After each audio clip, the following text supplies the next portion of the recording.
So the four main channels you really need to understand when you're doing B2B demand generation is outbound. Outbound is very important. Paid media, that's just a broad encompassing paid media from Google to YouTube to LinkedIn, paid social and paid search. But outbound, paid media, SEO content, and a social media strategy. So those are the four you really need to understand. So jumping into the first, which is outbound, the two main outbounds that I would normally do for most B2B SaaS companies, or even as a consultant for my own company as a freelance consultant, is basically cold email and LinkedIn outbound. So you can choose which one you do. I much prefer cold email personally, but understanding that that's in your arsenal and understanding what's the potential of outbound is really important. And some of the pros of outbound is that it's just quick and cheap to make it work. And for example, the learning curve is affordable. If you make mistakes, you're not spending loads of money. So it's also one of the best ROIs you can have. So it's definitely something you need to be doing, and something that I recommend most B2B SaaS companies or freelance consultants, whatever, start with. They need to crack that first before they move to more advanced things. And it's great because you could start your cold email campaigns today, and tomorrow you're already getting booked phone calls. You're getting your demos or booked phone calls, and you can convert those into clients within weeks or days even. So it's a really great place to start. One of the cons though is that it's not that scalable. So if you're trying to really scale, then maybe it's not the most scalable channel. So the second one is paid media. So in paid media, paid search and paid social. And generally speaking with B2B, we probably need to really focus on paid social. I have a whole video around this, and it's all about paid, the difference between the two. But paid social is where you can really scale and hit this large proportion of a market which is not, they're problem aware but not solution aware, which is roughly 50% of all B2B markets. So we can hit these people, they know they have a problem but they don't know they have a solution. You can find those people on social, whereas you can find the higher intent people on search-based platforms like Google, but the people who are problem aware and solution aware is a really small part of any given market. We're talking like 2 to 4, maybe 5%. It's really small. So if you have a large proportion of people who are problem and solution aware, and you have a high amount of volume on your keywords, then yeah, just stick to a high intent type of traffic. But often you're going to have to scale through paid social. So some of the benefits of paid social or paid media is that it's hugely scalable. If you create a funnel, you're converting that traffic into demos, phone calls, or free trials, then you can scale that up. One thing I do for clients all the time, especially B2B pre-Series A B2B SaaS companies, is that I'll try to crack their paid media strategy, their paid media funnels first with a low budget. So often they come to me and say, look, we got 2, 3, 4K a month. That's all we got. And Phil, we need you to just make this work for us. So that's more than enough to make it work. We're probably going to pick one platform, either Facebook or LinkedIn or YouTube or something like that. And then we're going to find a way to make it work. And we're going to crack a funnel where we know the cost per click, we know the cost per lead, we know the cost per sales landing page view, we know the cost per action, i.e. like, this is a really important one, the CPA. How much does it cost from paid media to get a scheduled phone call, demo, or free trial? And then finally, this is beyond me normally, but how are they converting those actions to sign contracts? And at this point, we're going to understand the cost so customer acquisition costs. And this is what everyone really wants to know, especially investors or for yourself. So you want to know that if your customer acquisition cost is $500 on average, that if you put $1,000 into your marketing, you should have 2 clients. And hopefully your return on ad spend is high enough. You should be at least have a service or product at 2K or more to make these kind of funnels work.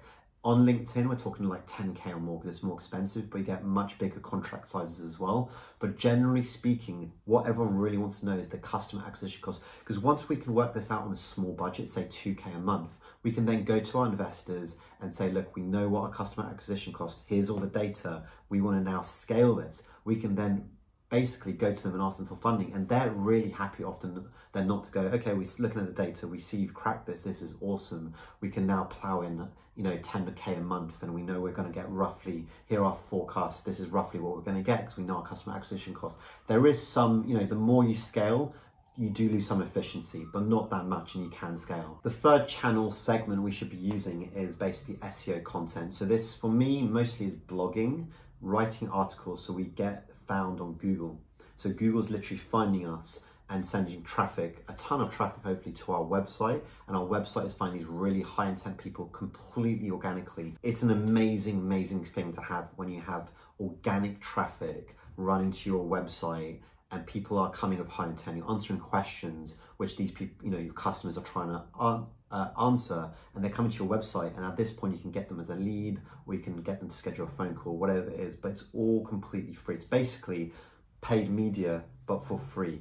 Google is just sending you this traffic. Most channels I use for SEO content is YouTube and Google, the two largest search engines in the world. And YouTube is an incredible one. I have a whole video based around how to start a YouTube channel to get clients for freelancers and B2B SaaS companies.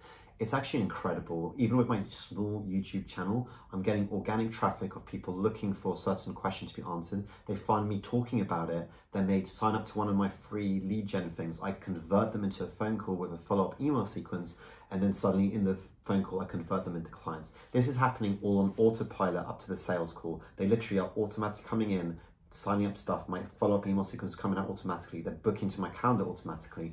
All of that marketing becomes completely free and really automated, which is super cool. So I'd focus on blogging and YouTube, but you can also look at Pinterest, which is also a search engine, and other platforms. So as mentioned, the pros of SEO content is that it's completely, you get all this amazing high intent traffic for free. You can create a lot of authority and a lot of trust, especially if you have YouTube and you're putting your face out there or putting your brand out there. You create a lot of authority and trust. It's an incredible source of traffic, which is really affordable or cheap. The conversions you get from the phone calls later down the line or the free trials are higher because you built all this goodwill beforehand. One of the cons is that it just takes a really long time to build, and the upfront work is huge. So as a freelancer, I probably wouldn't start with this straight away. I'd start with Outbound and then maybe look into a paid media strategy. These are more immediate strategies. They can see an immediate ROI or ROAS, return on ad spend, straight away. But once you start getting some traction, you should be writing articles, maybe start a YouTube channel. Just choose one or the other, because doing both is a lot of work, I can tell you that. But once you build up an authority and trust on one platform, you can then move to the other. Just pick one. If you prefer writing, go to, write your blog, or if you prefer YouTube, do that. But what you need to be doing with your blogging is working out how to, I'm currently trying to break into a really competitive niche, which is B2B marketing. And I have a whole strategy on how I'm doing that. So check out that video. I'll put it in the link in the description below, but it's all about how I'm going to crack into this very hard, highly competitive niche through my blog. And there's a strategy which you should follow as well. And on YouTube, I also have one. I have a whole video based around how I'm going to crack into a highly competitive niche with my YouTube channel as well. So you pick one or the other. It's an incredible way to build authority, trust, and just have loads of organic traffic. The final one is a social media strategy. And most people in B2B will probably think of LinkedIn. And LinkedIn is a growing platform, which is attracting so many new users at the moment. I don't have the statistics in front of me right now, but I was reading about them earlier. There's just a huge amount of people coming to LinkedIn at the moment. The amount of people not only using it is increasing, the amount of time they spend on the platform is going up as well. So it doesn't matter what you use, if it's Instagram or Facebook, but generally speaking, LinkedIn, I don't do Facebook or Instagram with an organic strategy, because I find the content is it's not hitting the right kind of people for me, but I'm sure you can. I know people who do really well on those platforms, but you just choose one, whatever your ICP is, choose that one. It's probably LinkedIn. So there are loads of different strategies you can be doing on LinkedIn. So not outbound, you're not messaging people. That's part of our outbound strategy.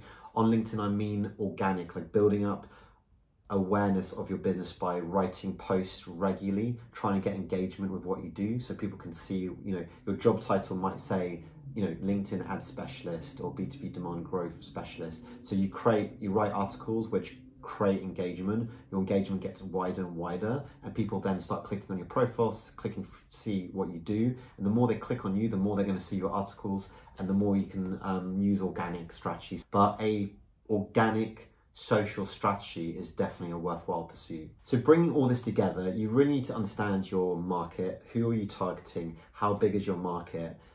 And exactly how much you charge. And if you're not charging enough, considering you're going after a really hard type of demographic, if you're going after Fortune 500 companies and you're going after like difficult people in those companies, then you really need to be charging enough to make your the pursuit worthwhile, then you need to start picking your channels. And if you're just getting started, I would just start in the order I've told you now. Start with outbound, move to paid media, then move to SEO content, YouTube or blogging, and go really hard on that, and then find an organic social strategy. So I really think you need to be going one by one. Don't try to do everything at the same time.